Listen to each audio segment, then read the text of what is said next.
Hello बच्चों, MD sir Hindi medium में आप सभी का स्वागत है। इस वीडियो में हम लोग एनसीईआरटी कक्षा 9वीं गणित का अध्याय 6 रेखाएं और कोण का प्रश्नावली 6.1 के प्रश्नों को हल करेंगे।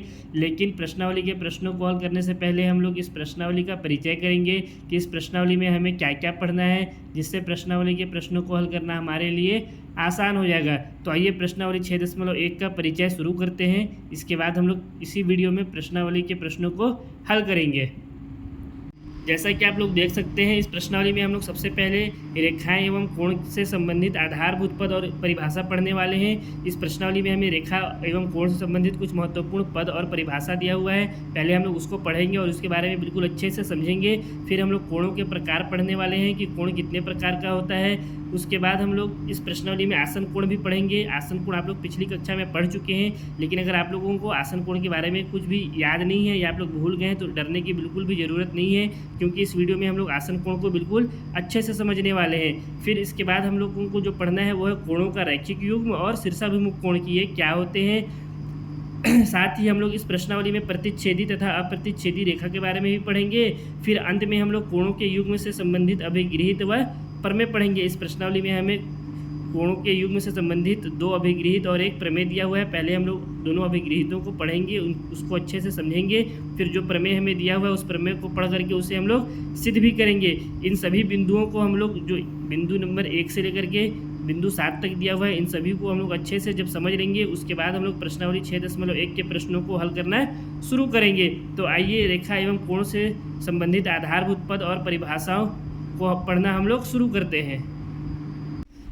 आप लोग देख सकते हैं रेखाएं एवं कोण से संबंधित आधारभूत पद और परिभाषाएं में जो सबसे पहला पॉइंट हमें दिया हुआ है वो रेखा है। तो सबसे पहले हम लोग रेखा के बारे में ही समझ लेते हैं। एक रेखा चौड़ाई रहित लंबाई होती है। इसका मतलब क्या हुआ है कि रेखा में सिर्फ और सिर्फ लंबाई होता है, चौड़ाई नहीं होता है। इसको हम लोग एग्जाम्पल से भी समझ सकते हैं। मान लेते हैं बिंदु ए से बिंदु बी तक हम लोग एक रेखा खींचे 5 सेंटीमीटर का, तो ये 5 इसमें इस रेखा में क्या होगा, ये 5 इस रेखा में लंबाई ही होगा, जो हम लोग जानते हैं जिसकी लंबाई अनंत होती है, अर्थात रेखा की कोई निश्चित लंबाई नहीं होती है। इसका मतलब क्या हुआ, इसका मतलब ये है कि इस रेखा को हम लोग दोनों दिशाओं में, बिंदु बी की दिशा में इस ओर भी और बिंदु ए की दिशा में इस ओर भी, अनंत तक हम लोग इसको बढ़ा सकते हैं। रेखा का जो हम लोग लंबाई लेते हैं उसको हम लोग अपने ज़रूरत के अकॉर्डिंग लेते हैं। रेखा का कोई निश्चित लंबाई नहीं होता है। इसी तरह से जो हम दूसरा पॉइंट दिया हुआ है उसमें दिया हुआ है बिंदु। बिंदु क्या होता है, बिंदु वह है जिसका कोई भाग नहीं होता, अर्थात यह विमाहीन राशि है जिसका लंबाई, चौड़ाई तथा ऊंचाई कुछ नहीं होता है। अब बिंदु को एग्जांपल से समझ लेते हैं। जैसे यहाँ पे हमारे पास एक बिंदु है, तो बिंदु में अगर हम लोग लंबाई देखना चाहें या चौड़ाई या ऊंचाई, तो हम लोग इसमें कुछ नहीं दिख रहा है। इसका मतलब क्या हुआ कि बिंदु क्या है, विमाहीन राशि है जिसका कोई दूसरा भाग नहीं होता है। इसी तरह से इसमें जो तीसरा पॉइंट दिया हुआ है वो है रेखाखंड। तो अब रेखाखंड को भी हम लोग समझ लेते हैं कि रेखाखंड क्या होता है। किसी रेखा के 2 बिंदुओं के बीच का भाग रेखाखंड कहलाता है। रेखाखंड की एक निश्चित लंबाई होती है। अभी जब हम लोग ऊपर में रेखा पढ़े तो रेखा में क्या पढ़े, रेखा की कोई निश्चित लंबाई नहीं होती है, जबकि रेखाखंड की क्या होती है, एक निश्चित लंबाई होती है। इसको कैसे हम लोग समझ सकते हैं, जैसे देख लीजिए, मान लेते हैं यहाँ से लेके यहाँ तक हमारे पास एक रेखा है जिसके बीच में 2 बिंदु ए और बी हैं। तो बिंदु ए और बी के बीच की जो दूरी है वही दूरी क्या कहलाएगी, रेखाखंड। मान लेते हैं इन दोनों के बीच की दूरी 3 सेंटीमीटर है, तो ये जो 3 सेंटीमीटर है यहाँ से यहाँ तक, यही क्या कहलाएगी, रेखाखंड कहलाएगी। अब इसके बाद हम लोग अगले पॉइंट को समझते हैं। जो चौथा पॉइंट हमें दिया हुआ है वो किरण है। तो किरण क्या होता है, एक निश्चित बिंदु से शुरू होकर अनंत तक जाने वाली रेखा को किरण कहते हैं।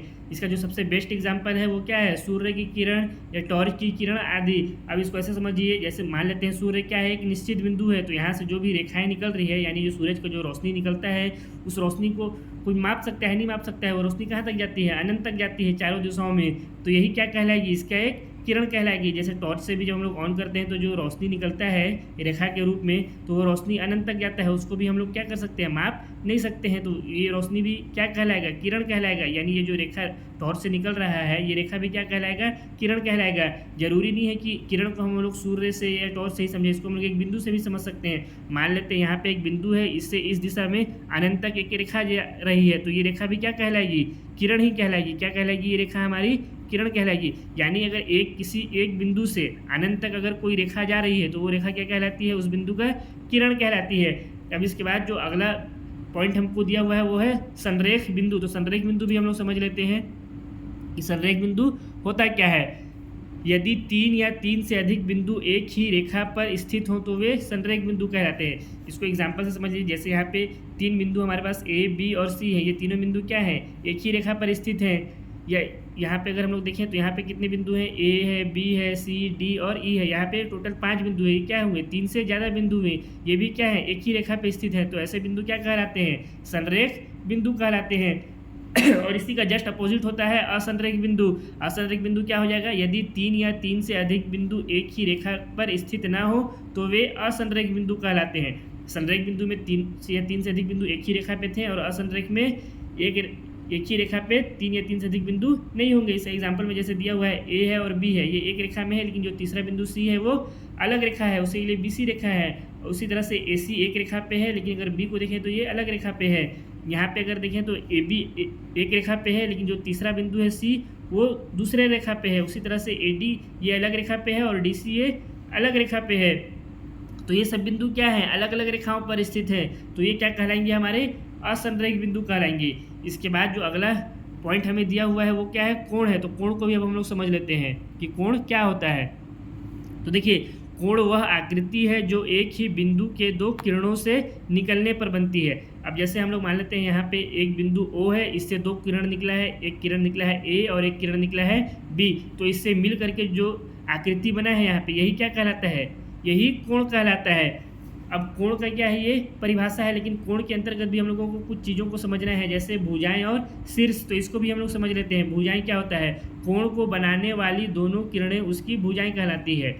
जो कोण को यहाँ पे कौन कौन सी किरण बना रही है, एक किरण है हमारा OA और एक किरण है OB। तो यही किरण जब हम लोग कोण में लेंगे तो कोण में ये किरण क्या कहलाती है, उसकी भुजाएं कहलाती है। जब यहाँ पे अगर अलग से कोई किरण है अनंत तक जो जा रही है कोई रेखा, तो ये किरण कहलाई। लेकिन अगर यही रेखा इस कोण में मिल गई है ना, दो रेखाएं आपस में मिल गई या दो किरणें आपस में मिल गई और क्या, और एक कोण बना ली, तो यहाँ पे ये क्या कहलाएंगी, ये भुजा कहलाती हैं। और इसके बाद शीर्ष है, शीर्ष दिया हुआ है, शीर्ष को भी समझ लेते हैं। वह उभयनिष्ठ बिंदु जहाँ से दोनों किरणें निकलती हैं कोण का शीर्ष कहलाता है। यहाँ पे उभयनिष्ठ बिंदु क्या है, O है। अब O से ही तो दोनों किरणें निकल रही है, एक OA और एक OB। तो यही क्या कहलाएगा, इस कोण का शीर्ष कहलाएगा।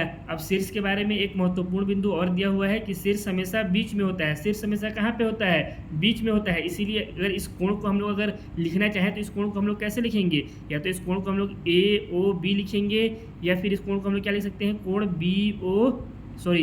BOA लिखेंगे।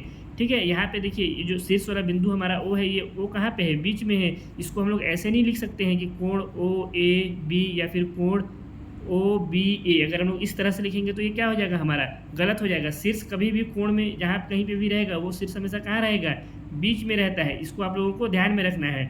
शीर्ष हमेशा कहाँ रहता है, बीच में रहता है। यहाँ पे O कहाँ है, बीच में है।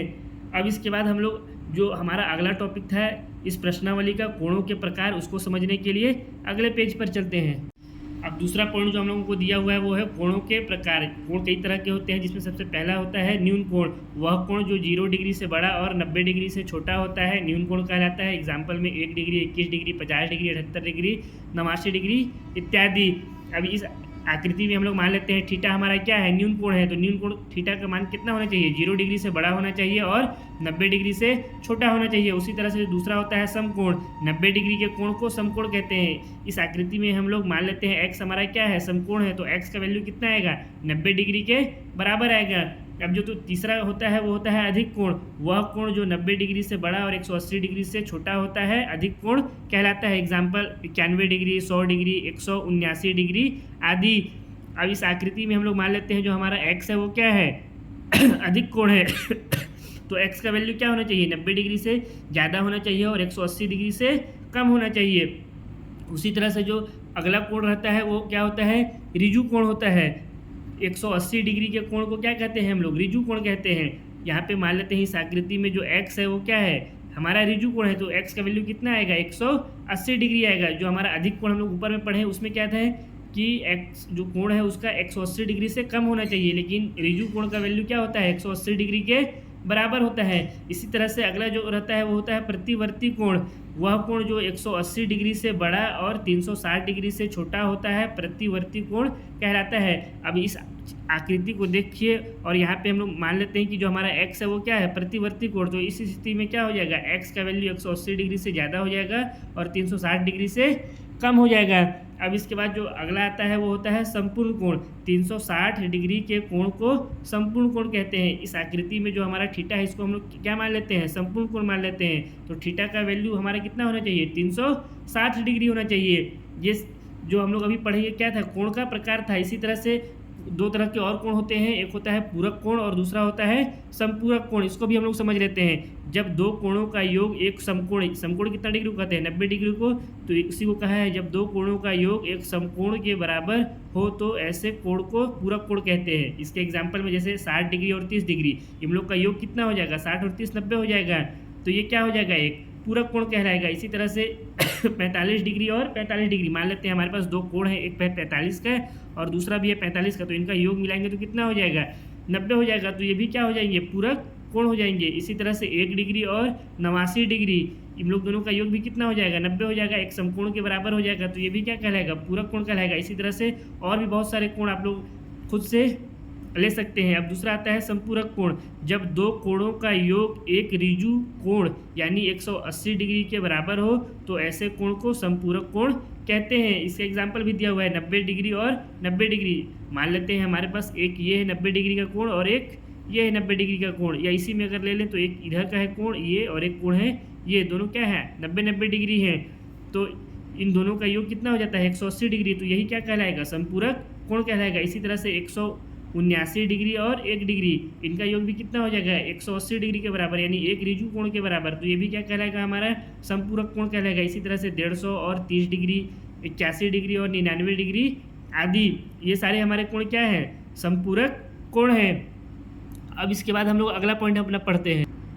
अभी तक हम लोग जो पढ़े वो बिल्कुल बेसिक चीज़ें थी जो आप लोगों को पहले से पता होगी, पहले से मालूम होगा। अब हम लोग का जो अगला पॉइंट है आसन कोण, हम लोग उसको समझते हैं। आसन कोण क्या होता है उसको समझने के लिए हम लोग अगले पेज पर चलते हैं।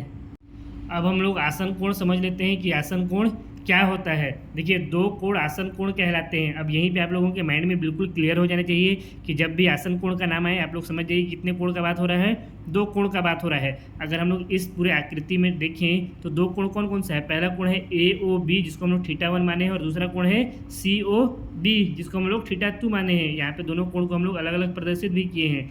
तो ये दोनों कोण आसन कोण कब कहलाएंगे, इसके लिए कुछ कंडीशन भी होता है जो आगे दिया हुआ है, इसको हम लोग पढ़ते हैं। यदि उनमें एक उभयनिष्ठ शीर्ष हो, एक उभयनिष्ठ भुजा हो और उनकी वे भुजाएं जो उभयनिष्ठ न हो वह उभयनिष्ठ भुजा के विपरीत ओर स्थित हो।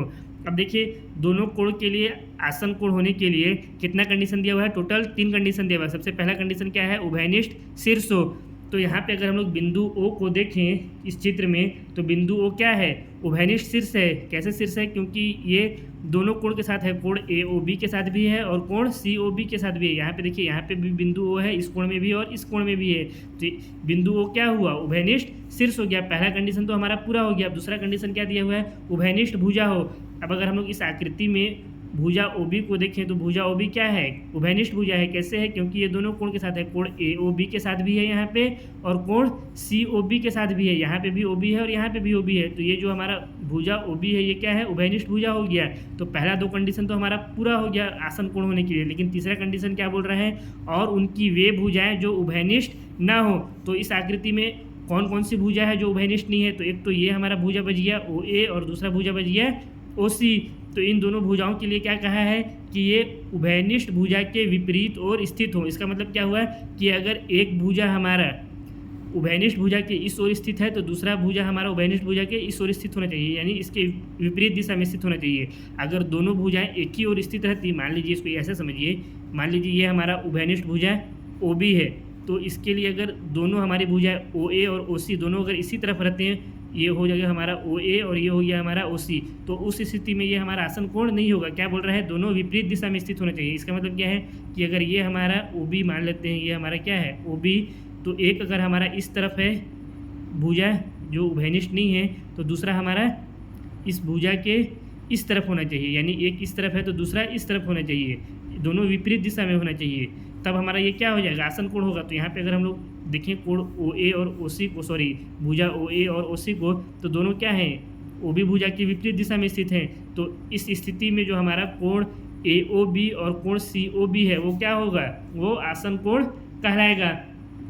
अब इसके बाद हम लोग कोणों का रैखिक युग्म समझते हैं कि कोणों का रैखिक युग्म क्या होता है। अब देखिए, कोणों का रैखिक युग्म को हम लोग दो तरह से समझ सकते हैं। पहला तो है वे आसन कोण जिनकी अउभयनिष्ठ भुजाएं। अउभयनिष्ठ भुजाएं क्या होती है, जो भुजाएं उभयनिष्ठ ना हो, एक रेखा बनाए, कोणों का रैखिक युग्म कहलाता है। अगर हम लोग इस आकृति को देखें तो इस आकृति में आसन कोण कौन कौन सा है, पहला तो है AOB और दूसरा है COB, दो आसन कोण हैं। अब इसमें हम लोग अगर इन दोनों आसन कोण का अउभयनिष्ठ भुजा को देखें तो कौन कौन सा है, एक है OA और दूसरा है OC। अब ये दोनों भुजाएं आपस में मिलकर के क्या बना रही है, एक रेखा बना रही है, सीधी रेखा। तो यही क्या कहलाएगा, कोणों का रैखिक युग्म कहलाएगा। इसको हम लोग दूसरे तरीके से इस तरह भी समझ सकते हैं, वे आसन कोण जिनका योग 180 डिग्री हो, कोणों का रैखिक युग्म कहलाता है। यानी यहाँ पे पहला आसन कोण हम लोग का जो था AOB, इसको हम लोग क्या माने, θ1 माने, और दूसरा आसन कोण जो हम लोग का था COB, इसको क्या माने, θ2 माने। तो θ1 और θ2 दोनों को अगर हम लोग जोड़ दें तो कितना डिग्री का हमारा कोण बन रहा है, यहाँ पे 180 डिग्री का कोण बन रहा है। तो इसी चीज़ को हम लोगों को बोला है, ये क्या कहलाएगा, हमारा कोणों का रैखिक युग्म कहलाएगा, जिसको हम लोग इन दोनों तरीके से परिभाषित कर सकते हैं। अब इसके बाद हम लोग शीर्षाभिमुख कोण को समझते हैं कि शीर्षाभिमुख कोण क्या होता है। देखिए, शीर्षाभिमुख कोण, जब दो रेखाएं एक दूसरे को किसी बिंदु पर प्रतिच्छेद यानी काटती है तो वे इस स्थिति में चार कोण बनाती है, जिसमें आमने सामने की कोण शीर्षाभिमुख कोण कहलाते हैं। और शीर्षाभिमुख कोण आपस में एक दूसरे के बराबर होते हैं। अब इसको एग्जाम्पल से समझते हैं। यहाँ पे दो रेखाएं कौन कौन सी है, एक हमारा हो गया AB और दूसरा हो गया XY, और ये दोनों रेखाएं आपस में एक दूसरे को कहाँ पे काट रही हैं, बिंदु O पर काट रहे हैं। तो इस स्थिति में चार कोण बन रहा है। पहला कोण हमारा ये वाला बन रहा है, जिसको हम लोग मान लेते हैं θ1, और एक कोण हमारा ये बन रहा है, इसको मान लेते हैं हम लोग θ2, और तीसरा कोण हमारा ये बन रहा है, जिसको हम लोग मान लेते हैं θ3, और चौथा कोण हमारा ये बन रहा है AO और Y, जिसको हम लोग मान लेते हैं θ4। तो इस स्थिति में हमको क्या बोला है, जिसमें आमने सामने की जो कोण होती हैं वो शीर्षाभिमुख कोण कहलाती हैं। अब जो आमने सामने की जो भुजा है θ1 और θ2, ये क्या कहलाएंगी, शीर्षाभिमुख कोण। इसी तरह से जो θ3 और θ4 है, ये भी आमने सामने है, तो ये भी क्या कहलाएंगी, शीर्षाभिमुख कोण कहलाएंगी। अब इसके बाद इसमें बोला है शीर्षाभिमुख कोण आपस में एक दूसरे के बराबर होती हैं। इसका मतलब क्या हुआ, शीर्षाभिमुख कोण कौन कौन सा हो गया, इसमें θ1 और θ2 हो गया। तो ये दोनों एक दूसरे के क्या होंगे, θ1 और θ2। ये कोण है तो इसको कोण बना देते हैं θ1, कोण और कोण θ2 एक दूसरे के बराबर होंगे। इसी तरह से जो कोण θ3 है वो कोण θ4 के क्या होगा, बराबर होगा। यही हमको क्या बोला है, शीर्षाभिमुख कोण कहता है कि जब भी दो रेखाएं आपस में एक दूसरे को किसी बिंदु पर काटती हैं तो चार कोण बनते हैं, 1 2 3 4, जिसमें से आमने सामने की जो कोण होते हैं वो क्या होते हैं, एक दूसरे के बराबर होते हैं, और वही क्या कहलाते हैं, शीर्षाभिमुख कोण कहलाते हैं।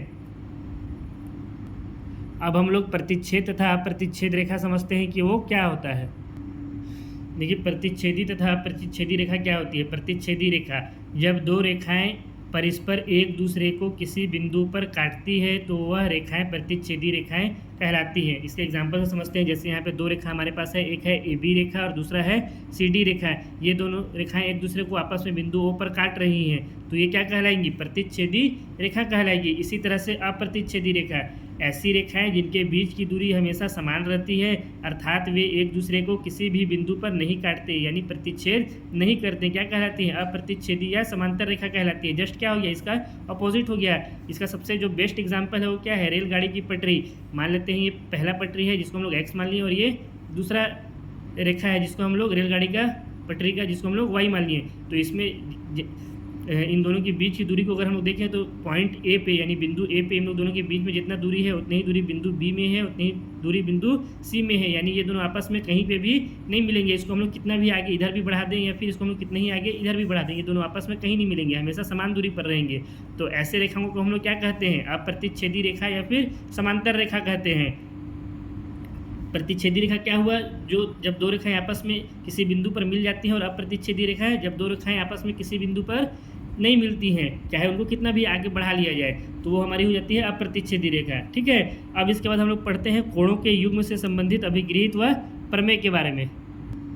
देखिए, अब अगला पॉइंट है हमारा कोणों के युग्म से संबंधित अभिगृहित व प्रमेय। अब इसको हम लोग अभिगृहित और प्रमेय को पढ़ने से पहले मैं आप लोगों को बता दूं कि अभिगृहित हम लोग पिछले अध्याय में पढ़ चुके हैं। अभिगृहित क्या होता है? एक काल्पनिक कथन होता है जिसको हम लोग को प्रूफ करने का कोई भी जरूरत नहीं होता है, जो पूर्णतः क्या होता है? हमेशा सत्य होता है। तो इसमें जो पहला अभिगृहित हमको बुक में दिया है 6.1, वो क्या दिया है? यदि एक किरण एक रेखा पर खड़ी हो तो इस प्रकार बने दो आसन कोणों का योग 180 डिग्री होता है। अब इसको यहाँ पे एक चित्र से समझते हैं, इस आकृति से। यहाँ पे एक किरण है OC, जो रेखा AB के ऊपर क्या है? खड़ी है। तो इस स्थिति में जो आसन कोण जो बन रहे हैं हमारा, कौन कौन सा बन रहा है? एक बन रहा है आसन कोण BOC और एक बन रहा है AOC, जिसको हम लोग θ1 और θ2 लिए हैं। तो इन दोनों का अगर हम लोग योग देखें तो कितना हो जाएगा? θ1 प्लस θ2, ये हो जाएगा 180 डिग्री के बराबर। उसी को यहाँ पे कहा है कि अगर एक सीधी रेखा पर, यानी एक रेखा पर अगर कोई किरण खड़ी हो तो उससे जो दो आसन कोण बनेंगे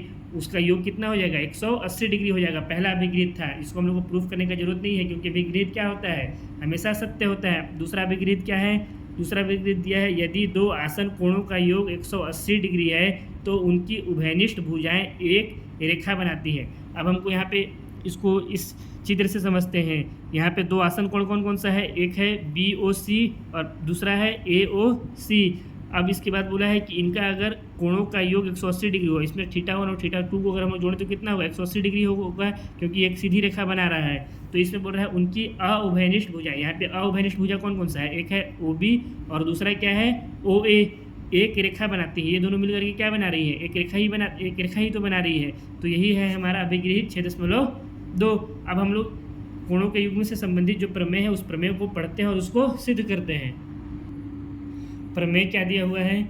यदि दो रेखाएं परस्पर प्रतिच्छेद करती है तो शीर्षाभिमुख कोण बराबर होते हैं। इसको हमको क्या करना है? यहाँ पे सिद्ध करना है। शीर्षाभिमुख कोण अभी हम लोग थोड़ी देर पहले ही पढ़े हैं। उसी शीर्षाभिमुख कोण को हम लोग क्या करना है? इस प्रमेय में हम लोगों को सिद्ध करना है। यहाँ पे दो रेखा कौन कौन सा है? एक है AB और दूसरा है CD।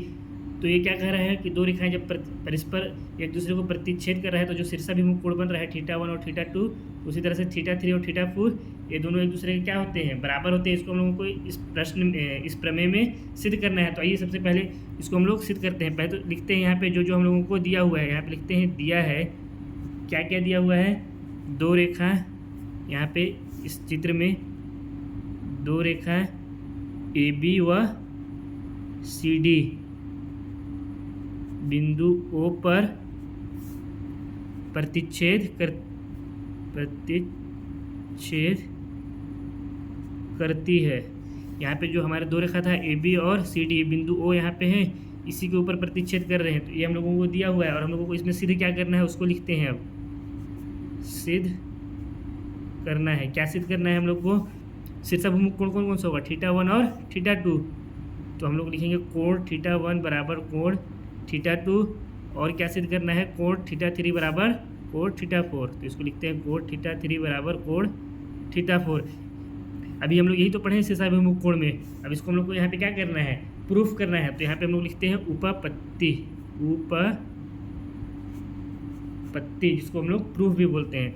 अब अगर हम लोग इस डायग्राम में देखें तो इसमें हम लोग लिख सकते हैं कोण θ1 प्लस कोण θ3 बराबर 180 डिग्री। अगर इस डायग्राम में अगर हम लोग देखें तो इसको लिख सकते हैं, जो ये हमारा θ1 है और θ3 है, इसको 180 डिग्री के बराबर लिख सकते हैं। और क्यों लिख सकते हैं उसको भी हम लोग को यहाँ पे लिखना पड़ता है, क्योंकि हमारा क्या है? अभिगृहित जो था अभी हम लोग पढ़े थोड़ी देर पहले 6.1, उसके अनुसार कि जब एक रेखा पर एक किरण खड़ी रहती है तो जो दो आसन कोण बनते हैं θ1 और θ3, जो यहाँ पे बना है इस रेखा के ऊपर खड़ा है ये जो OC किरण, तो उसका योग कितना होता है? 180 डिग्री के बराबर होता है। तो हम लोग θ1 प्लस θ3 जो कोण है हमारा उसको 180 डिग्री के बराबर लिख सकते हैं। इसको मान लेते हैं हम लोग समीकरण नंबर 1। इसी तरह से हम लोग और क्या लिख सकते हैं? इसी तरह से हम लोग लिख सकते हैं θ3 ये वाला प्लस θ2 बराबर 180 डिग्री।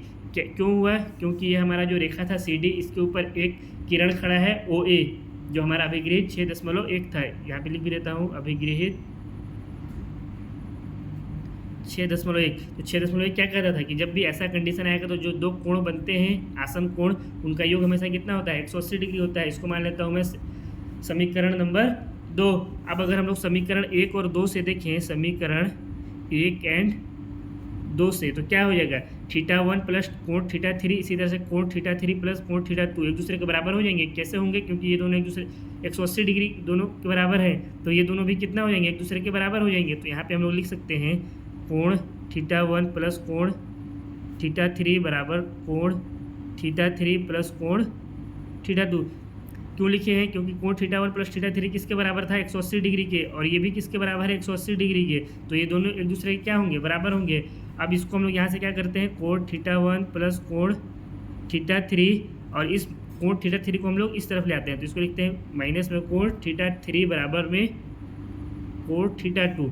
ठीक है, तो अब यहाँ से हमारा क्या हो जाएगा? ये प्लस का θ3 है, ये माइनस का θ3 है, ये दोनों आपस में कट गए, तो हमारा क्या है? ये कोण θ1 बराबर में कोण θ2। हम लोगों को यहाँ पे यही सिद्ध करना था, पहला वाला जो हमारा क्या हो गया? सिद्ध हो गया। यहाँ पे लिख भी देता हूँ इसको, सिद्ध हुआ। अब हमको क्या सिद्ध करना है? कोण θ3 बराबर में कोण θ4। तो इसके लिए हम लोग इसी तरह से करेंगे। कैसे कर सकते हैं? इसमें देखिए, जो हमारा कोण θ1 है और कोण θ3 है, एक बार इन दोनों को हम लोग ले लेंगे रेखा मान करके, इसमें हमारा जो हमारा अभिगृहित 6.1 था उसके अनुसार, और एक बार क्या ले लेंगे? कोण θ1 और कोण θ4 ले लेंगे। अभी θ3 और θ2 लिए थे, एक बार लेंगे θ1 और θ4। आइए इसको यहाँ पे करके भी देखते हैं। अब इसको हम लोग आगे क्या लिख सकते हैं? यहाँ पे लिख देता हूँ अगेन। पहला वाला तो हमारा प्रूफ हो गया है। अब इसके बाद हम लोग क्या लिख सकते हैं? यहाँ पे कोण θ1 प्लस कोण θ3 बराबर 180 डिग्री। कैसे लिखें? अभिगृहित, यहाँ पे कारण लिखना जरूरी रहता है, आप लोग भी कारण लिखेंगे। अभिगृहित हो 6.1 से 6.1 से इसको लिख दिए। ये हमारा जो θ1 है और θ3 है, किसके बराबर हो जाएगा? 180 डिग्री के बराबर हो जाएगा, क्योंकि इस रेखा के ऊपर क्या है? एक किरण खड़ी है। इसी तरह से हम लोग और क्या लिख सकते हैं? इसी तरह इसको मान लेते हैं समीकरण 3। कोण θ1 प्लस कोण θ4 बराबर 180 डिग्री। जो हमारा ये θ1 है और ये θ4 है, इसको भी अगर हम लोग 180 डिग्री के बराबर करें तो कितना हो जाएगा? क्यों होगा? क्योंकि ये क्या है? अभिगृहित 6.1 के अनुसार। इसको मान लेते हैं समीकरण नंबर 4। तो अब यहाँ से हम लोग क्या कर सकते हैं? समीकरण जो 3 और 4 है, इन दोनों को हम लोग आपस में बराबर कर सकते हैं, क्योंकि ये दोनों किसके बराबर है? 180 डिग्री के बराबर है। तो यहाँ पे हम लोग लिखते हैं समीकरण 3 और 4 से क्या हो जाएगा? कोण θ1 प्लस कोण θ3 बराबर हो जाएगा कोण θ1 प्लस कोण θ4 के। यहाँ से इस θ1 कोण को इस तरफ लेंगे तो क्या हो जाएगा? कोण θ1 प्लस कोण θ3 माइनस कोण θ1 बराबर में कोण θ4। ये -1 में है, ये +1 में, ये दोनों आपस में कट गया है, तो हमारे पास क्या बचा? कोण θ3 बराबर में कोण θ4 बच गया। यही हम लोग को यहाँ पे प्रूफ भी करना था। ऊपर यहाँ पे देख भी सकते हैं आप लोग, हम लोग को यही प्रूफ करना था, कोण θ3 बराबर कोण θ4, जो हम लोग क्या कर दिए? यहाँ पे प्रूफ कर दिए। यहाँ पे लिख देते हैं सिद्ध हुआ। इसी के साथ यहाँ पे अब हम लोग का इस प्रश्नावली 6.1 का परिचय समाप्त होता है। अब हम लोग प्रश्नावली 6.1 के प्रश्नों को हल करते हैं। प्रश्नावली 6.1 का पहला क्वेश्चन दिया हुआ है, आकृति में रेखाएं AB और CD बिंदु O पर प्रतिच्छेद करती है। यह हमारा आकृति है, इसमें दो रेखा है, एक है AB और एक रेखा है CD। ये दोनों कहाँ पे प्रतिच्छेद कर रही है? बिंदु O पर प्रतिच्छेद कर रही है। इसके बाद हमसे क्या है? यदि कोण AOC प्लस कोण BOE बराबर 70 डिग्री है। कोण AOC कौन सा हो गया? ये वाला कोण, कोण AOC, यानी यहाँ पे जो कोण बना ये, और कोण BOE ये कोण, इन दोनों कोणों का योग कितना है? 70 डिग्री है। और कोण BOD बराबर 40 डिग्री है। तो कोण BOD कौन सा हो गया? ये वाला BOD कितना दिया हुआ है? 40 डिग्री दिया हुआ है।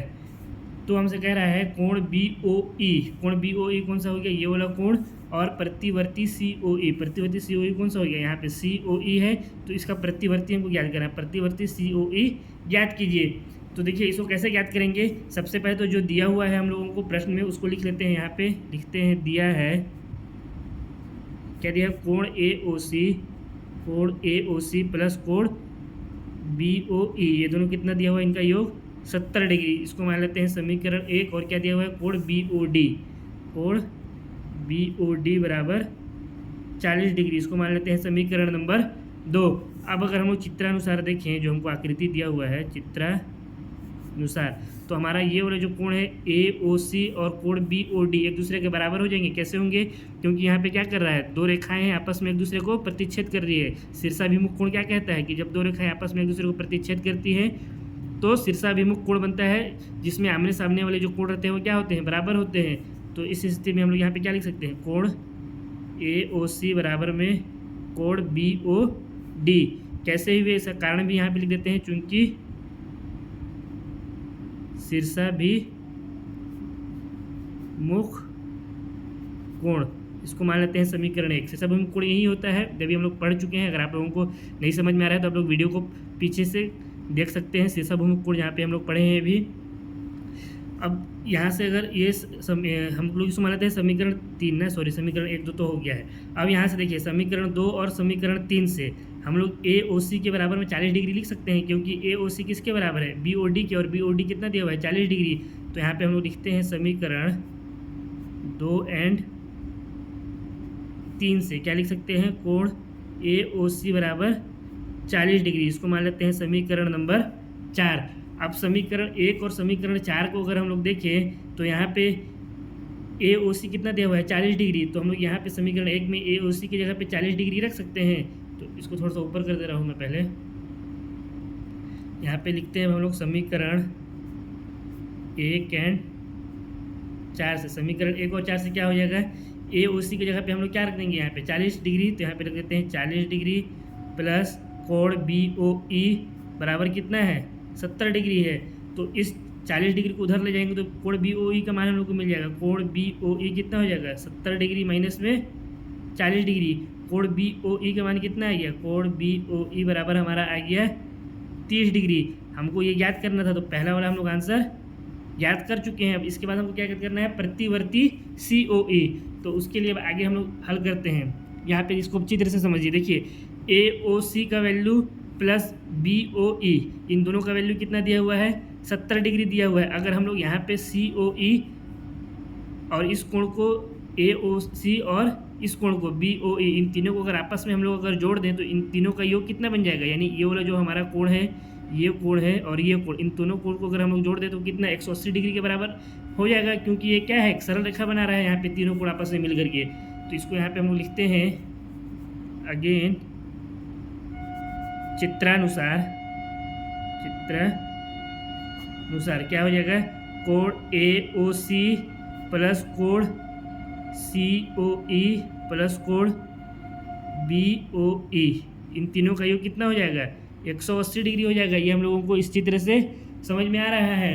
अब इसके बाद AOC का वैल्यू कितना है, समीकरण 4 में 40 डिग्री है। तो यहाँ पे हम लोग रख देंगे 40 डिग्री प्लस COE, इसको हम लोग एज इट इज यहाँ पे लिखेंगे। ये हो जाएगा हम लोग का कोण COE प्लस BOE, इसका वैल्यू कितना है, 30 डिग्री। तो यहाँ पे हम लोग लिख देंगे, सॉरी ये हो गया हम लोग का 30 डिग्री बराबर कितना हो जाएगा, 180 डिग्री। अब इसको हम लोग करेंगे तो हम लोग को क्या मिल जाएगा, कोण COE का वैल्यू। तो यहाँ पे हम लोग लिखते हैं कोण COE बराबर में 180 डिग्री माइनस में ये 40 है और ये 30, सॉरी ये 40 है और ये 30, दोनों मिलकर कितना हो जाएगा, 70। और ये अभी इस तरफ है, इसको इस तरफ लेके जाएंगे तो किस में आ जाएगा, माइनस में हो जाएगा। तो इसको हम डायरेक्ट करते हैं माइनस में 70 डिग्री। तो यहाँ से जो कोण COE का वैल्यू निकला वो कितना आ गया, 110 डिग्री आ गया। याद रखिए ये कोण COE का वैल्यू है ना, हम लोग को याद क्या करना है, प्रश्न में हमको क्या पूछ रहा है, प्रतिवर्ती COE। प्रश्न हमको क्या बोला है, प्रतिवर्ती COE। तो प्रतिवर्ती कोण क्या होता है, जो 180 डिग्री से ज़्यादा और 360 डिग्री से कम होता है। तो यहाँ पे हम लोग लिखेंगे नाउ प्रतिवर्ती कोण COE। कैसे ज्ञात करेंगे, 360 डिग्री में अगर हम लोग कोण, ये जो हमारा COE आया है इसको घटा दें, कोण COE, तो हमको क्या मिल जाएगा, प्रतिवर्ती COE।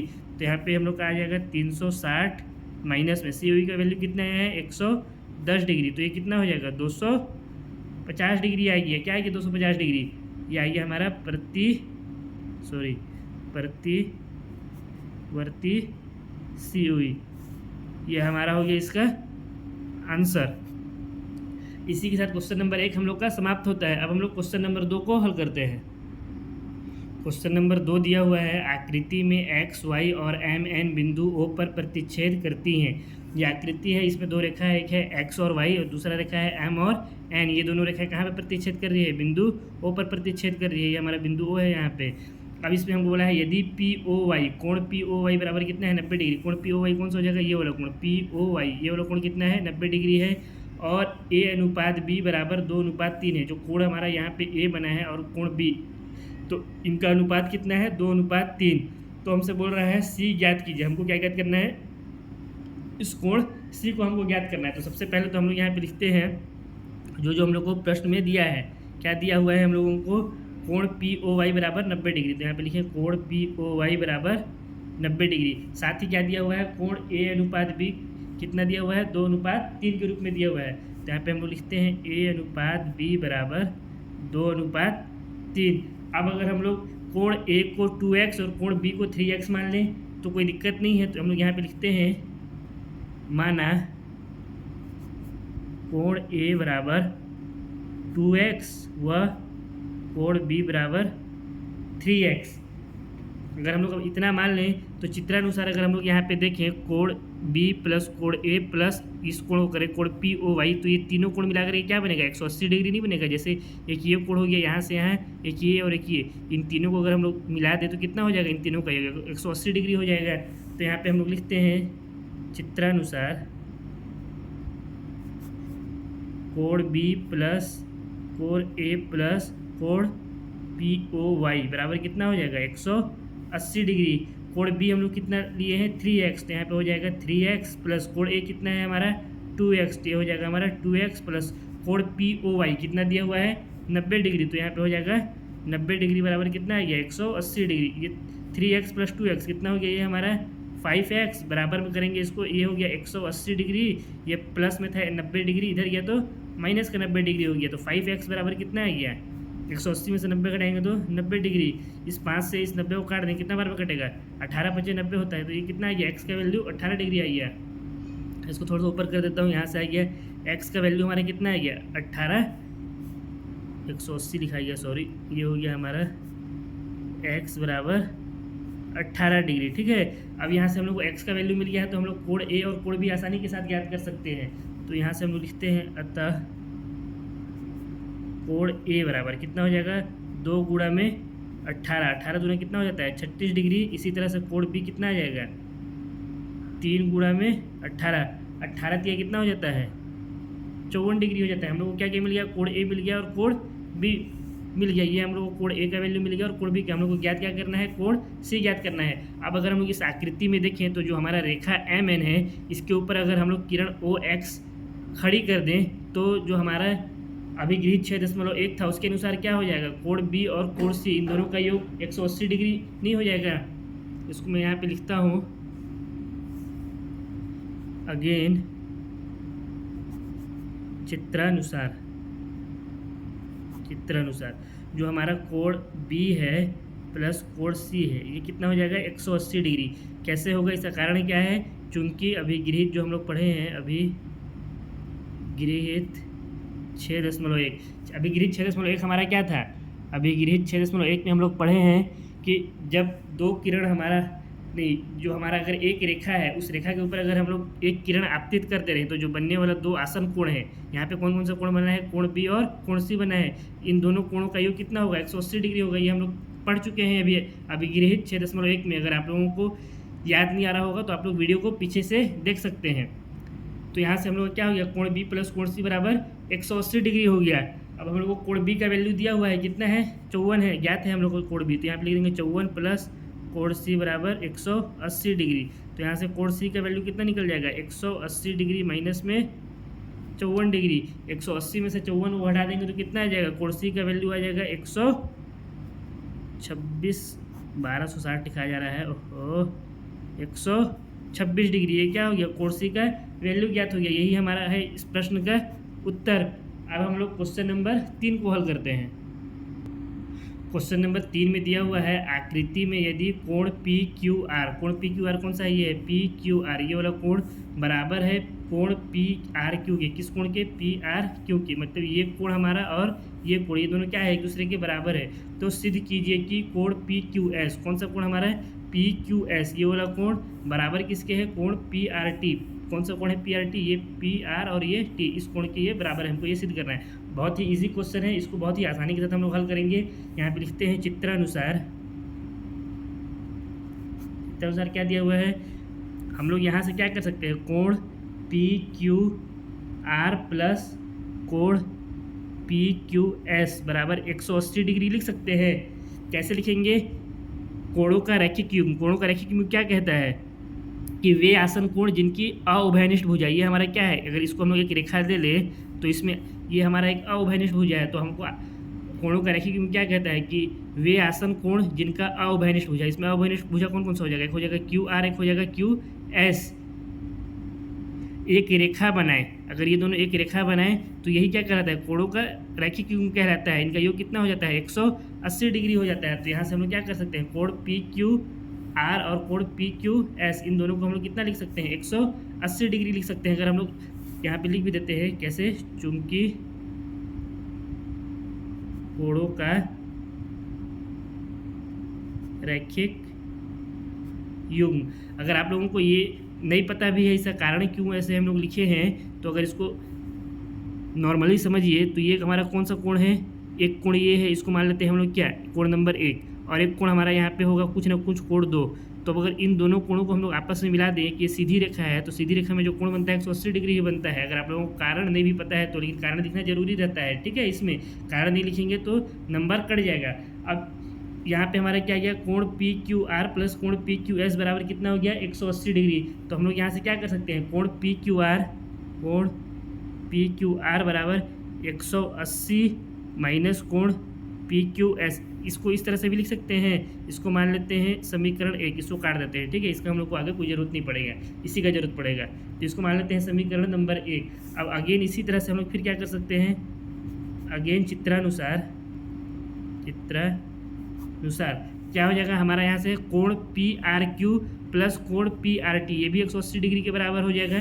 तो हम लोग यहाँ पे लिखते हैं कोण पी आर टी प्लस कोण पी, ये बोला ना पी आर टी ये, और पी आर क्यू ये, पी आर क्यू, इसको हम लोग आगे पीछे भी लिख सकते हैं, ठीक है। कितना हो जाएगा, ये भी 180 डिग्री हो जाएगा। तो हम लोग यहाँ से क्या कर सकते हैं, कोण पी आर क्यू बराबर इसको कितना लिख सकते हैं हम लोग, इस कोण पी आर क्यू को 180 माइनस कोण पी आर टी, इसको इस तरह से लिख सकते हैं। इस पी आर टी को हम लोग क्या किए, इस तरफ ले गए, इसको मान लेते हैं समीकरण नंबर 2। अब देखिए, अब समीकरण 1 और समीकरण 2 से क्या है, यहाँ पे भी है पी क्यू आर, यहाँ पे क्या है पी आर क्यू, ये दोनों किसके बराबर है, 180 माइनस पी क्यू एस, और ये है 180 माइनस पी आर टी। और हमको क्या दिया हुआ है, यहाँ पे लिखते हैं चूंकि, इसे थोड़ा सा ऊपर कर देता हूँ, क्या दिया हुआ है, दिया है कोण पी क्यू आर बराबर है कोण पी आर क्यू के, इसको नाम दे देते हैं समीकरण 3। ये हम लोगों को प्रश्न में ही दिया हुआ है, यहाँ पे कोण पी क्यू आर बराबर है कोण पी आर क्यू के। तो अब देखिए, अब समीकरण 1, 2 और 3 में देखिए, यहाँ पे पी क्यू आर है, यहाँ पे पी आर क्यू है, ये दोनों क्या है, एक दूसरे के बराबर है। तो हम लोग 180 माइनस पी क्यू एस और 180 माइनस पी आर टी, इन दोनों को एक दूसरे के बराबर कर सकते हैं, ठीक है। तो हम इन दोनों को क्या करते हैं, एक दूसरे के बराबर कर देते हैं। यहाँ पे हम लोग लिखते हैं समीकरण 1, 2 व 3 से क्या हो जाएगा, ये पी क्यू आर की जगह पे हम लोग क्या लिख देंगे, 180 माइनस 180 डिग्री है, ठीक है, कोण पी क्यू एस बराबर है किसके, पी आर क्यू किसके बराबर है, 180 माइनस पी आर टी। तो यहाँ पे लिख देंगे 180 माइनस कोण पी आर टी। अब इसको हम लोग हल करेंगे, इस 180 को पक्षांतर करके उस तरफ लेंगे, तो क्या हो जाएगा, माइनस कोण इधर क्या बच गया, पी क्यू एस, ये माइनस में तो माइनस में हो गया, बराबर 180 डिग्री माइनस कोण पी आर टी, इस 180 को इधर लगेगा तो किस में आ जाएगा, माइनस में आ जाएगा। ये प्लस 180 माइनस 180 आपस में कट गया, तो हमारे पास क्या बचा, माइनस में कोण पी क्यू एस बराबर में माइनस में कोण पी आर टी, ये माइनस से ये माइनस कट गया, तो क्या बच गया यहाँ पे, कोण पी क्यू एस बराबर में कोण पी आर टी। और हमको क्या करना था, यही सिद्ध करना था, तो यहाँ पे लिख देते हैं सिद्ध हुआ। इसी के साथ क्वेश्चन नंबर 3 भी हमारा समाप्त होता है। अब हम लोग क्वेश्चन नंबर 4 को हल करते हैं। तो ये क्वेश्चन नंबर 4 में दिया हुआ है, आकृति में यदि x प्लस वाई बराबर है y प्लस जेड के, जो हमारा कोण x है और कोण y है, इन दोनों को अगर हम लोग जोड़ दें तो ये किसके बराबर है, कोण z प्लस कोण w के, या कोण w प्लस कोण z है। तो उसके बाद हमको बोला तो सिद्ध कीजिए कि ए ओ बी एक रेखा है। तो हमें क्या सिद्ध करना है कि ये जो ए ओ बी ये क्या है, एक रेखा है। तो इसके लिए कुछ नहीं करना है, यहाँ पे हम लोग लिखेंगे चित्रानुसार। बहुत ही इजी प्रश्न है, इसको बहुत ही हम लोग आसानी के साथ हल करेंगे। लिखते हैं यहाँ पे चित्रानुसार, अगर चारों कोण को हम लोग जोड़ दें एक्स प्लस वाई और डब्ल्यू प्लस जेड, तो कितना हो जाएगा। यहाँ पे लिखते हैं कोण एक्स प्लस कोण वाई प्लस कोण डब्ल्यू प्लस कोण जेड, कितना हो जाएगा 360 डिग्री होगा। कैसे होगा, पूर्ण कोण से। पूर्ण कोण क्या होता है कि सभी जो एक बार जो यहाँ से जो कोण पूरा बनता है कितना बनता है 360 डिग्री बनता है।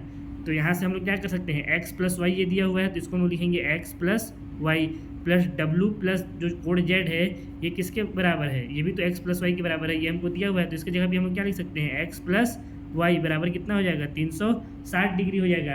अब यहाँ पे इसको हम लोग कैसे लिखे हैं, यहाँ पे इसको लिख भी देते हैं, चूँकि हमको क्या दिया हुआ है, दिया है एक्स प्लस वाई बराबर डब्ल्यू प्लस जेड, ये हमको दिया हुआ है। तो यहाँ से क्या हो जाएगा 2x प्लस 2y बराबर 360, ये हो गया 2x प्लस 2y बराबर 360 डिग्री। अब यहाँ से 2 को कॉमन ले लेंगे तो कितना बच जाएगा अंदर, x प्लस वाई बच जाएगा बराबर 360 डिग्री। ये 2 से 360 कट जाएगा, 180 आ जाएगा यहाँ पे। तो यहाँ पे आ गया x प्लस वाई बराबर कितना आ गया 180 डिग्री। ये जो x है और ये जो y है ये दोनों मिलाकर कितना आया 180 डिग्री आया। अब अगर हम लोग यहाँ पे ध्यान से देखें तो ये जो हमारा x है ये क्या है, x और y ये आसन कोण है। अगर इसको हम लोग एक रेखा माने, कोणों का जो रैखिक युग्म है वो क्या कहता है कि जब दो आसन कोण मिल करके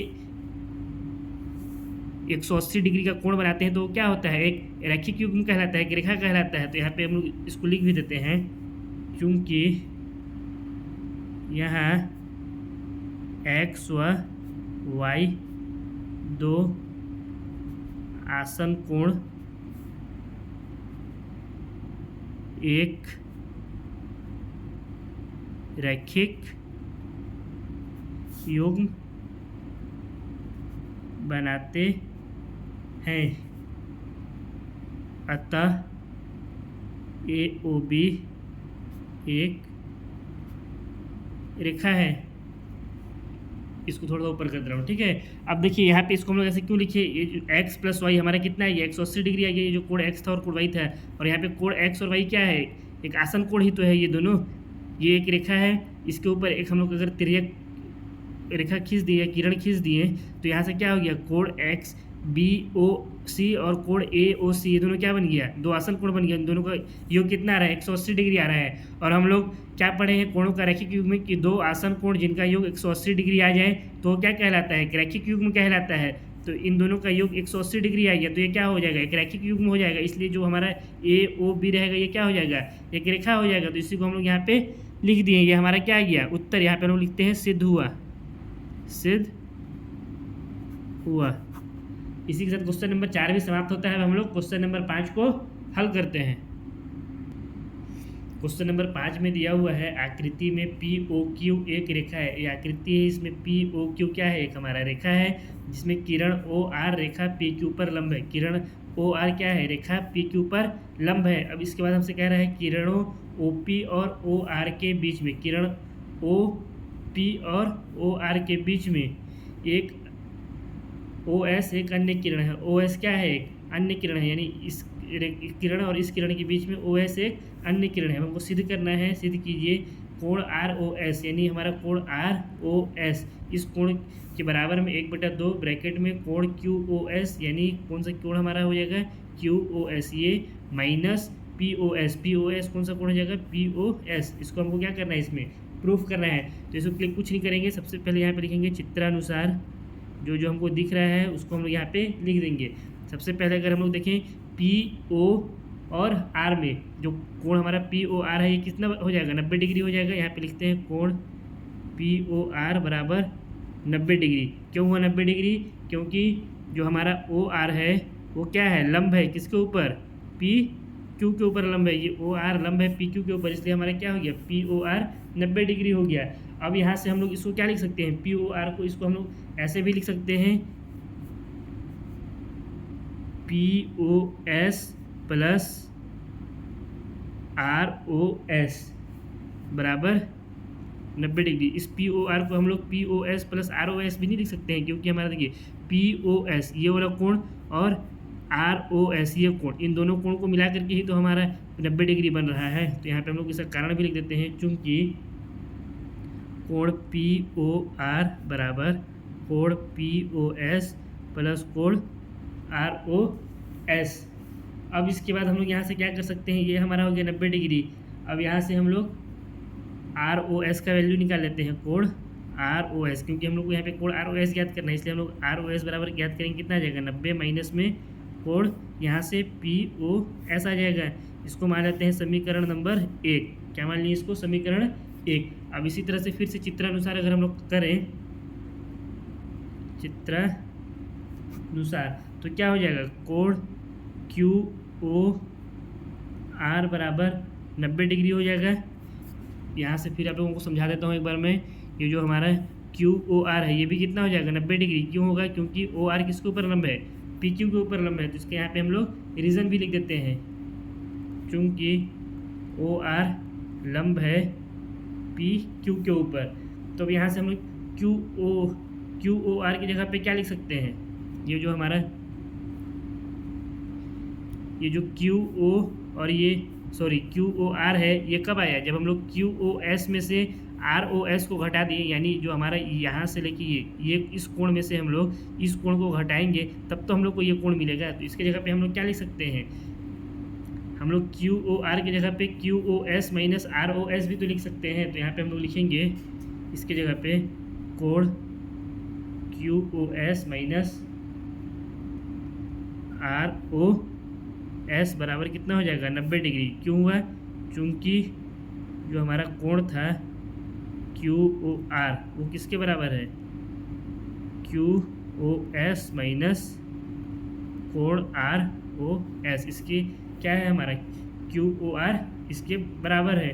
तो यहाँ से अगर हम लोग फिर से ROS का वैल्यू निकालेंगे तो कितना आ जाएगा, ये आ जाएगा हमारा माइनस ROS, ये माइनस में है इसलिए बराबर हो जाएगा 90।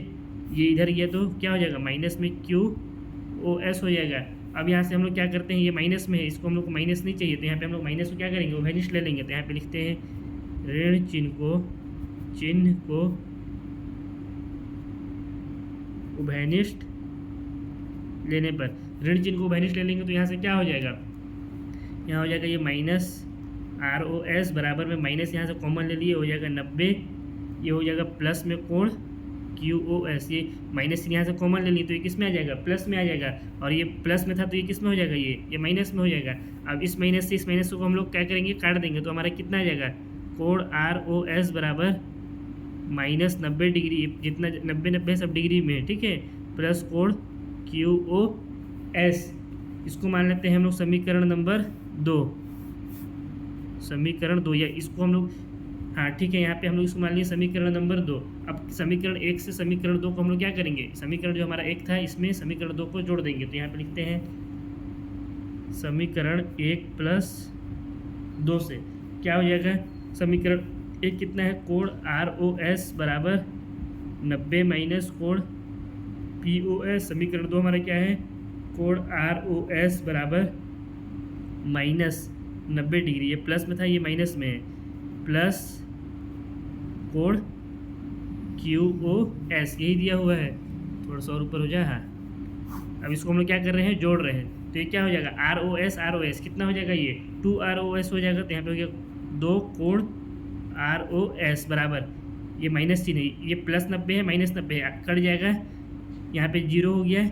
और यहाँ पे POS माइनस में है और QOS ये प्लस में है, तो यहाँ पे इसको लिखेंगे माइनस में POS प्लस में क्या हो गया QOS, ये पूरा कोण है। तो यहाँ से अगर हम लोग ROS का वैल्यू निकालें तो कितना हो जाएगा, 1/2 2 है, इसमें गुणा में इधर जाएगा तो किसमें हो जाएगा, भाग में हो जाएगा। तो यहाँ से आ गया कोण ROS बराबर 1/2 ब्रैकेट में माइनस POS प्लस QOS।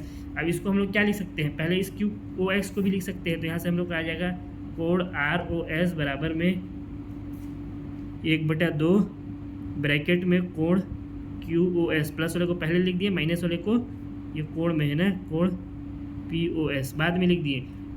तो ये क्या हम लोगों को क्या करना था, इसी को हम लोगों को प्रूफ करना था। कोण ROS बराबर में 1/2 ब्रैकेट में कोण QoS माइनस में कोण POS। आप लोग यहाँ पे देख भी सकते हैं अपने प्रश्न में, यही हम लोगों को प्रूफ करना था, जो कि हम लोग क्या किए यहाँ पे प्रूफ कर चुके हैं। यहाँ पे हम लोग लिख देते हैं सिद्ध हुआ, यही हमारा हो गया इसका आंसर। अब इस प्रश्नावली 6.1 का एक आखिरी क्वेश्चन बचा हुआ है, क्वेश्चन नंबर 6, उसको भी हल करते हैं। क्वेश्चन नंबर 6 में कह रहा है यह दिया गया है कि कोण XYZ बराबर 64 डिग्री है और XY को बिंदु P तक बढ़ाया गया है, दी हुई सूचना से एक आकृति खींची। तो पहले तो हम लोग को जो यहाँ पे दिया हुआ सूचना है उससे हम लोग क्या करते हैं, एक आकृति खींच लेते हैं। क्या बोला है, कोण XYZ बराबर 64 डिग्री। तो यहाँ पे हम लोग कोण XYZ बना लेते हैं, ये हो गया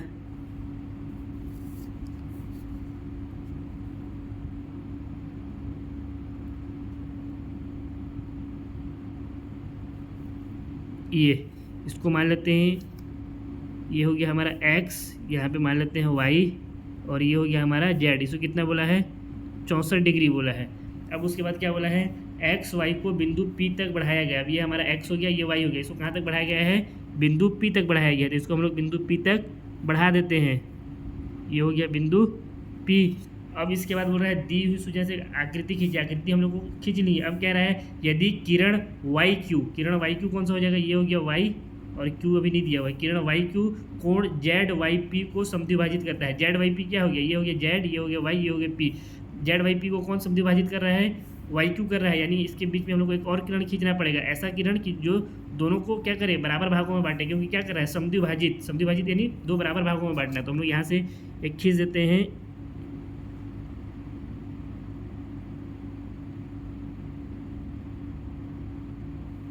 ये थोड़ा सा ये गलत हो गया, इसको थोड़ा सा इधर और करना पड़ेगा, ये वाला, ठीक है, इसको काट देते हैं। अब लग रहा है कि ये और ये थोड़ा सा बराबर है कहीं ना कहीं। अगर थोड़ा सा आगे पीछे होगा तो आप लोग इसको स्केल से माप करके अपने से लिख सकते हैं। मैं सिर्फ आप लोगों को समझाने के लिए, ये कोण और ये कोण, जो कोण हमारा ZY और ये हो गया Q और PYQ, ये दोनों आपस में क्या होंगे, बराबर होंगे। क्यों बराबर होंगे, क्योंकि यहाँ पे जो YQ है ये क्या कर रहा है, ये ZYP को समद्विभाजित यानी दो बराबर भागों में बांट रहा है। अब इसके बाद इसके आगे हमसे कह रहा है तो कोण XYQ, कोण XY और Q, ये कोण और प्रतिवर्ती QYP, प्रतिवर्ती QYP कौन सा हो गया, QYP के मान ज्ञात कीजिए। हमको क्या क्या ज्ञात करना है, कोण एक तो XYQ ज्ञात करना है, XYQ ये वाला कोण हमको ज्ञात करना है, ये कोण हमको ज्ञात करना है, ये कोण कितना होगा, और प्रतिवर्ती QYP ज्ञात करना है, कि ये हमको ज्ञात करना है। ठीक है, तो आइए इसको हम लोग हल करते हैं। सबसे पहले तो हम लोग यहाँ पे लिखेंगे चूंकि YQ कोण ZYP को समद्विभाजित करता है, समद्विभाजित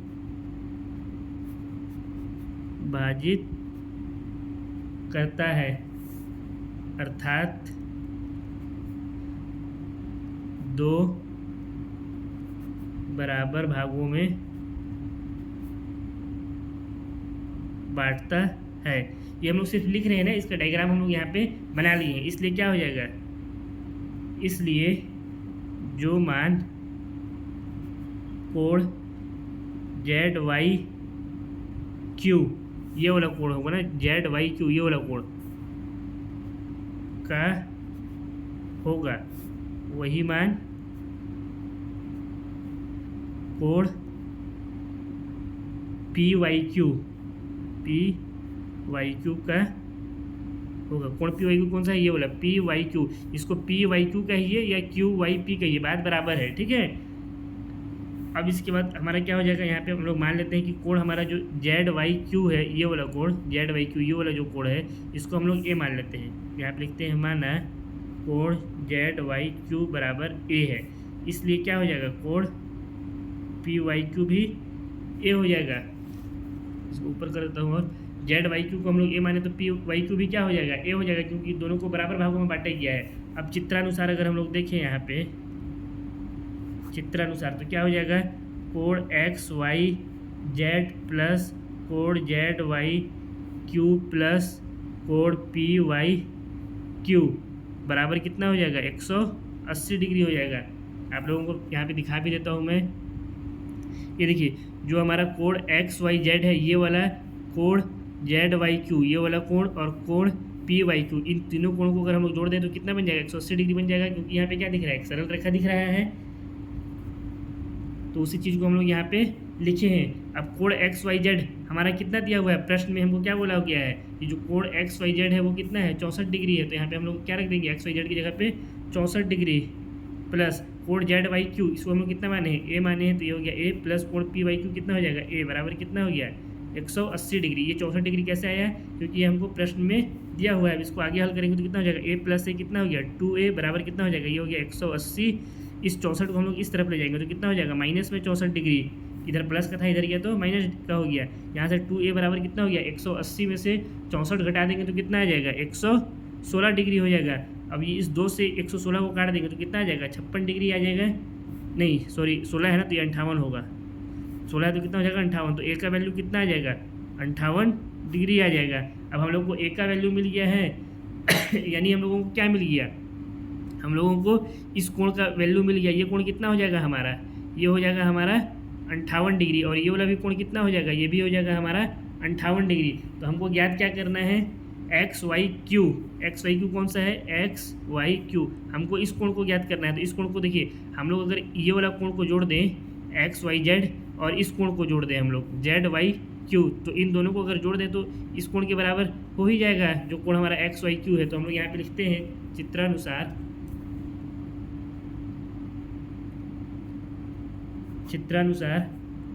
कोण एक्स वाई क्यू बराबर कोण एक्स वाई जेड प्लस कोण जेड वाई क्यू। अब यहाँ से कोण एक्स वाई जेड का वैल्यू कितना, एक्स वाई क्यू का वैल्यू कितना आ जाएगा, ये कितना दिया हुआ है 64 डिग्री, और कोण जेड वाई क्यू का वैल्यू हम लोग कितना ज्ञात किए हैं अभी 58 डिग्री। तो इन दोनों को जोड़ देंगे तो क्या हो जाएगा, कोण एक्स वाई क्यू बराबर 8 और 4 12 का 2 हासिल किया 1 6 6 12 122 डिग्री आ गया। पहला उत्तर हम लोग क्या किए यहाँ पे ज्ञात कर लिए हैं। अब हम लोग को क्या ज्ञात करना है, कोण पी वाई क्यू का प्रतिवर्ती। तो हम लोग लिखेंगे यहाँ पे नाउ, या अगेन कुछ भी लिख सकते हैं, चूंकि कोण पी वाई क्यू बराबर क्यू वाई पी बराबर कितना दिया हुआ है 58 डिग्री। यहाँ से जो हम लोग निकाले हैं वैल्यू, इसको आप लोगों को मैं इस डायग्राम में दिखा देता हूँ।